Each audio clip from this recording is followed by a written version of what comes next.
In this video, we'll be showing how to assemble the B2X300 X-axis.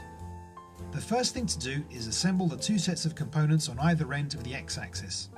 There are three identical brackets and one nearly identical bracket, but for the time being, we'll only be needing the two identical ones. Mount the printed pieces you see here, but always check the manual to make sure each piece faces the direction that it should. Here you'll be applying the printed parts and a pair of linear bearings between identical brackets.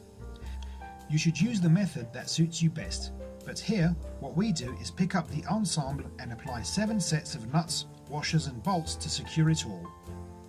Fasten everything as tight as your fingers will allow. Don't leave them too loose, otherwise what's between the brackets will fall out. And don't tighten with tools just yet, because if it's too tight you may have trouble sliding in the linear guides. Notice there is one hole left vacant and check the manual to be sure which one, because now you need to apply a pulley. This pulley needs a clearance of around 1mm between it and the nut. Again, check the manual to be certain it's facing the right way.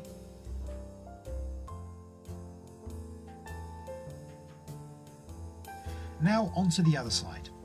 In essence, you'll be doing the exact same process but symmetrically and with 8 sets of nuts, washers and bolts instead of 7. We cannot stress enough how important it is to check the manual to get the right pieces in the proper order facing the correct way. The X-axis stepper motor is identical to the one you applied earlier to the Y-axis. Again, use a marker to indicate which axis it is on the label. We recommend clearly crossing out which axis it isn't being used for. Place the motor onto the bracket with a cable coming out of the side you see here. Apply the washers and bolts, and just like you did with the Y-axis, leave them slightly loose to be able to tighten a belt later on.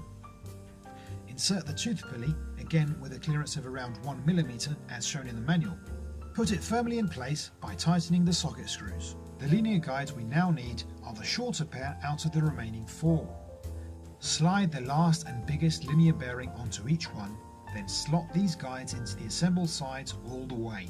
This shouldn't be difficult since you didn't tighten them too much earlier on. Don't tighten everything with tools yet, as you'll need to plane them, as you'll see later on. Otherwise your X-axis is assembled.